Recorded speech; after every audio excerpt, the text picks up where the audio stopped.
de aquello que yo les dejé en el podcast de la otra vez, en donde charlábamos un poco lo que era el populismo, desde distintas miradas, y en esa concepción las luchas sociales, tenemos que entender a las luchas sociales también como una fuerza de reacción. Si por ejemplo el accionar de un Estado genera la falta de dignidad para cierta parte de la población, es muy probable que en el tiempo esa población, unida con otra parte de la población, genere un movimiento que a veces se vuelve irrefrenable, como fue quizás en 2001, pero eso lo vamos a ver más adelante.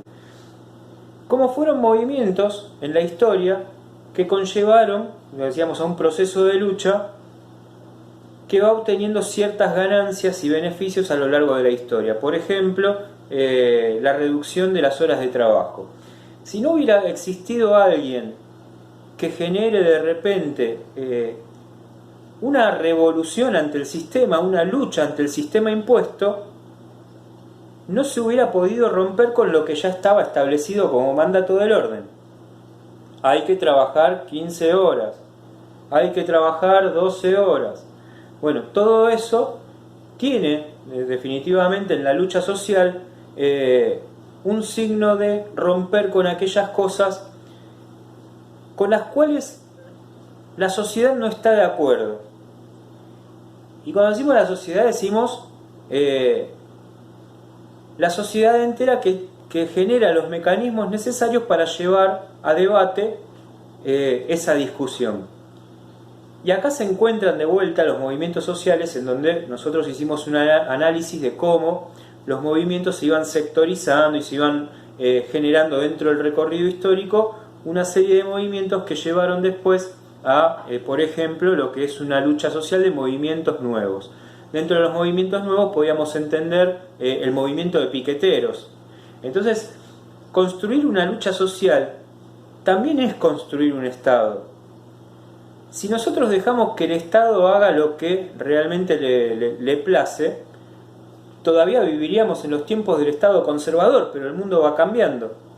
Entonces, como el mundo va cambiando, las necesidades van cambiando.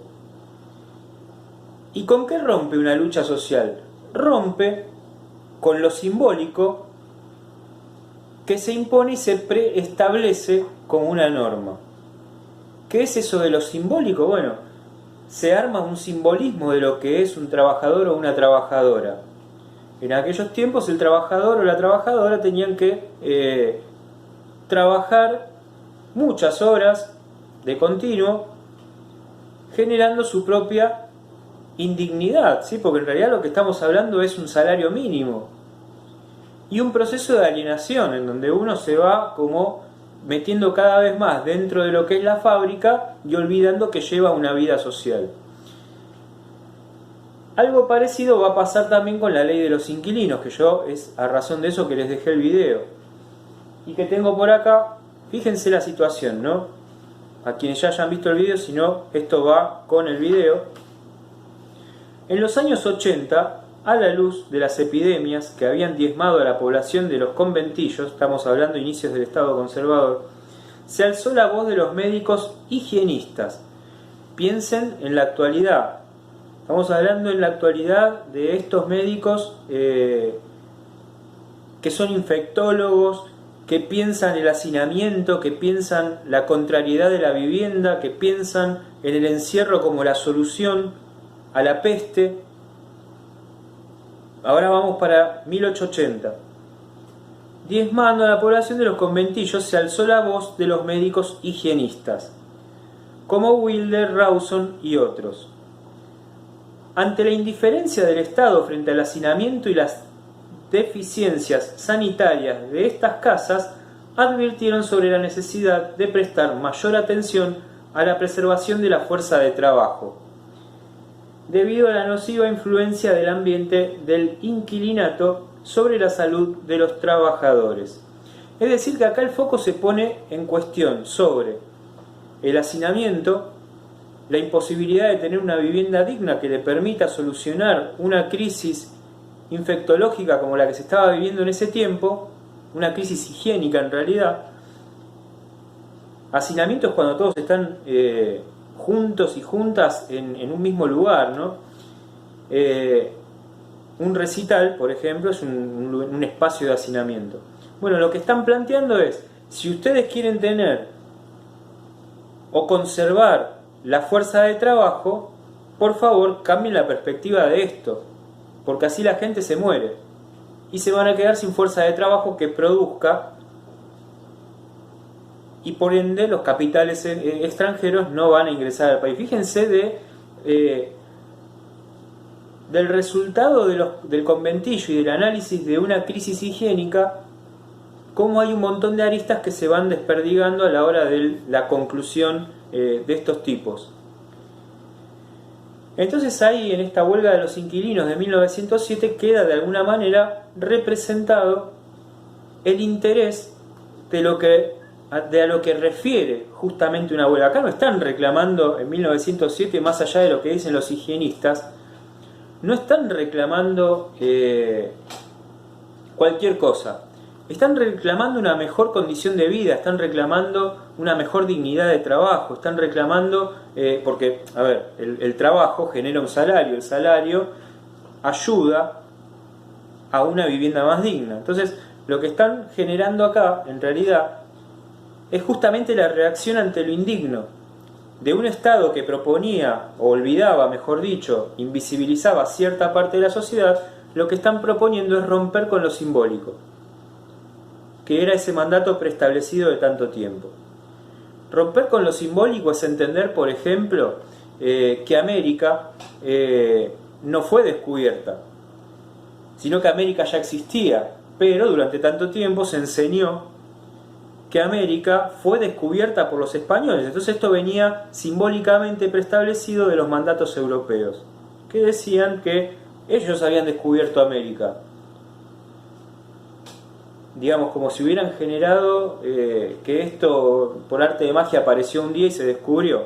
Siempre estuvo ahí. En realidad América fue inventada por los europeos ya incluso desde el nombre. Pero esto ya existía, ya tenía civilización. Entonces eso es romper con lo simbólico. No, América no se descubrió, América existió. Entonces hoy se enseña la tierra americana de otra manera y desde otro lugar. Bueno, acá es lo mismo, es romper con los mandatos simbólicos que decían que el trabajador y la trabajadora no podían crecer socialmente, porque ya había un dominio preestablecido que era el de la oligarquía, que era ese gobierno de pocos. ¿Qué pasaba entonces? Bueno, se empieza a hacer una ruptura, empiezan a surgir sendos movimientos de lucha social, que después se van a transformar en los nuevos movimientos sociales. Con el peronismo la huelga cobra otro tipo de importancia, ¿no? Porque es una huelga la que clama por la libertad de Perón. Irigoyen, como habíamos visto antes, mucho tiempo antes de Perón, acá quizás me desordené un poco, Irigoyen era este reformista que trataba de ser el nexo entre lo que era el pueblo, el Estado, en el medio las huelgas. ¿Qué hago con la huelga? ¿La reprimo o concedo? Cuando fue la reforma universitaria del 18, como ya vimos, concede. Cuando fue la Patagonia rebelde, reprime. Entonces ahí es muy fuerte el accionar del Estado, tiene un poder importante. Y ahí viene Marx diciendo el Estado en realidad es un generador de desigualdad social. Entonces, con el peronismo, fíjense este paradigma, el peronismo es el centro de la transformación social en la Argentina y el trabajador está primero y la trabajadora, ¿no? Más allá de cosas que ustedes ya seguramente hayan visto en historia, lo doctrinario del peronismo, lo que generó como movimiento, hay muchísimas cosas positivas, otras negativas para analizar. Pero lo que sí es cierto es que el peronismo hace un cambio social en la Argentina hacia los trabajadores y las trabajadoras, hacia la condición de la mujer que puede votar. Pero en la constitución del peronismo no está incluido el derecho a huelga. ¿Se entiende? Bueno, esa es la cuestión principal, ¿no? ¿Qué pasa con las huelgas? ¿Para qué sirve una huelga? ¿Por qué el peronismo de repente prohíbe algo que supone también un cambio de paradigma en la Argentina? Bueno, Perón también se entendía a él mismo como pueblo Perón, ¿sí? Entonces ahí cambia la construcción simbólica de lo que es el pueblo. ¿Qué es el pueblo? Presten mucha atención a la clase que estuve hablando de populismo, ¿sí?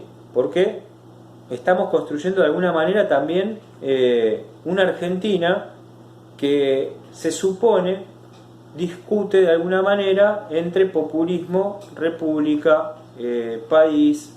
Es decir, que los simbolismos están claramente debatidos en esto que nosotros estamos diciendo. Por eso hay que tener en cuenta la realidad del término. Y ahí viene una construcción de sendos gobiernos, ¿sí? que después van a surgir los movimientos sociales que nosotros conocemos en la actualidad. Movimiento social de mujeres feministas, los movimientos sociales que representan, como dije antes, a los piqueteros y a las piqueteras, los movimientos sociales en lucha por los derechos y la igualdad de la mujer, los que se le ocurran, los movimientos sociales para un mejor medio ambiente, ¿sí? Miles. Y eso es lo importante, que se puedan debatir ideas, que se pueda discutir desde un movimiento social el orden preimpuesto de un Estado, que es muy distinto a cuando dicen, bueno, acá vienen los violentos tirapiedra, pues en realidad se genera una cuestión un tanto caótica a la hora de generar un discurso cuando todo termina en violencia. Entonces ahí radica otra cuestión, que es la que hay que analizar. ¿Cuál es el rol del Estado dentro de esta posición de movimientos sociales? ¿Y qué pasa con los movimientos sociales de reacción? ¿Cuáles son sus intereses? Hay un sinfín de cosas para analizar. Lo que es cierto es que la huelga o la lucha social sirve justamente para reclamar por beneficios mejores que impliquen generar una menor necesidad de la población. Porque si no, sería una población estática, sería una sociedad estática, sería un país estático, que se queda con lo que le dicen. Y si así fueran las cosas, entonces nos quedaríamos pensando en lo siguiente. Allá en los años mozos fui cajero de banco. Recuerdo entre los clientes a un fabricante de camisas. El gerente del banco le renovaba los préstamos por pura piedad. El pobre camisero vivía en perpetua zozobra. Sus camisas no estaban mal, pero nadie las compraba. Una noche el camisero fue visitado por un ángel. Al amanecer, cuando se despertó, estaba iluminado, se levantó de un salto.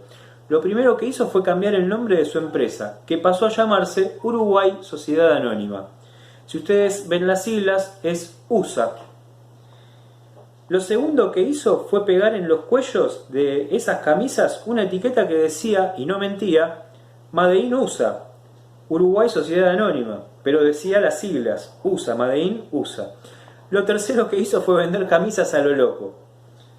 Y lo cuarto que hizo fue pagar lo que debía y ganar mucho dinero.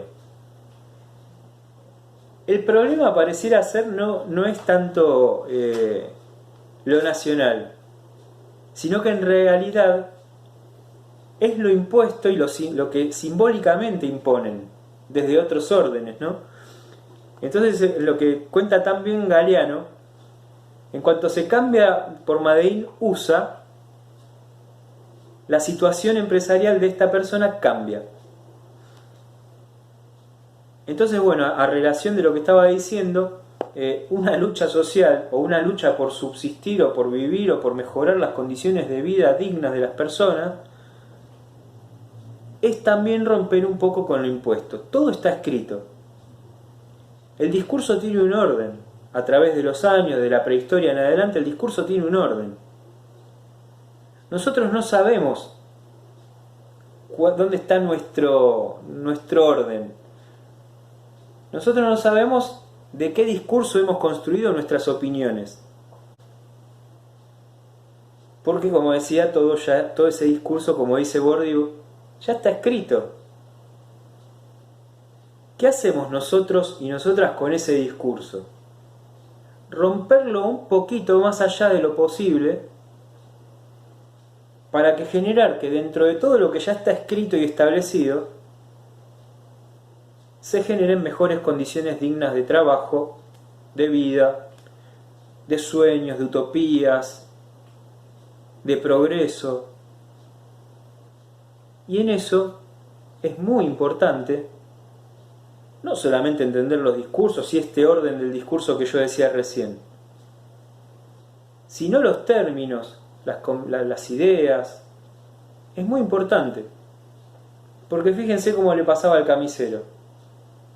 Era una sociedad que entendía que lo que venía de afuera era mejor que lo que había acá. Acá no, en Uruguay, ¿no? Pero quiero decir, si lo trasladamos. Entonces esa es la idea, que a partir de todo el conocimiento que uno va recabando pueda, aunque sea, romper un poco con ese orden. Y eso también es una lucha social. Eso también es una lucha social y es una lucha que viene de años y que hoy la estamos estudiando porque representa altamente, sobre todo, a los movimientos de trabajadores no solamente argentinos, sino del mundo. Un abrazo.